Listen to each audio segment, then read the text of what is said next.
Kanoli, sino sa'yo ang tingin mong pumatay? Kanino? Kay Gustavo. Sa tingin ko ang pumatay kay Gustavo Royales kasi base dun sa mga nangyayari ngayong week na to. Sa week na to ako parang na-hook na na-confuse na parang siya talaga kung sa talaga yung pumatay kay Gustavo. Sino? Parang kasi dinadala tayo dun sa ano na yun sa eksena na yun na malalaman natin sa bandang dulo na si Christoph pala ang pumatay sa Yeah. Kasi ngayon palang ang dami niya nang kayang gawin na hindi natin ina-expect na magagawa niya pala, di ba?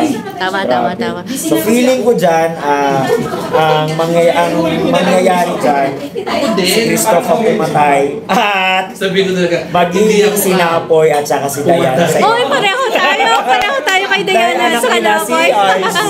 Oo. Kasi ngayon palang mahal na mahal nilang isa't isa eh. And si Tasha din, mawawala din yan si Tasha. Yes. Oy, pareho tayo Kanoli kay ano. Kasi alam mo kung bakit si Tasha mawawala? Kasi alam mo, feeling ko, si Tasha ang pumatay sa nanay ni Lizzie. Oh no!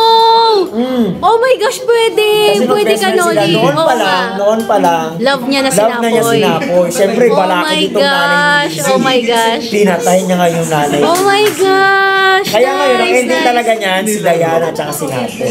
At anak nila si Archie. At meron na siyang magiging stepdaughter, si Lizzie. Si Lizzie, Ma'am, sa tingin niyo po, sino po pumatay kay Gustavo Royales? Gustavo Royales? Yung sa Royal Blood? Po. Yes. Oh my God, pinapanood ko talaga yan. Yes. Feeling ko si Cleofe. Pwede. Medyo suspicious yung mga galawan niya. Nakita niyo ba yung part na tinapon niya yung Picture. Yung picture, Yes. di ba?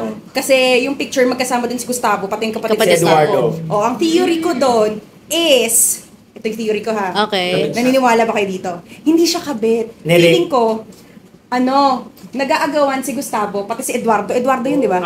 Oo, si Eduardo. Tapos, ang pinili ni Cleofe, si Eduardo. Tapos, ang nangyari is, ni-rape ni Oh my gosh, Gustavo, parang pareho si kayo ng Cleofe. mama ko.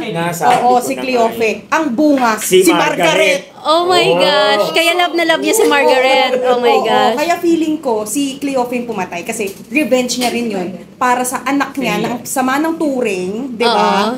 Ni Gustavo sa kanya at the same time, baka pinatay niya din si Eduardo. So, ang main suspect ko si Cleofe. Diba? Pero ako yung mother ko, sabi niya basta may na-rape dyan? Sabi niya sa akin. Knowing yung ugali ni Gustavo, di ba? Sino sa inyo? Just really! What's up, your kamag-anak? Yes. Anong atin?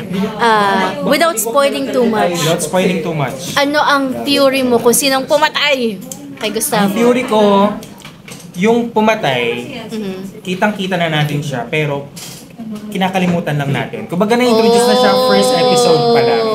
Nandun na yung mga clues. Okay. So, ang clue ko na lang rito, yung pangalan ng killer, pwede siyang ipalaman. Ipalaman sa pagkain.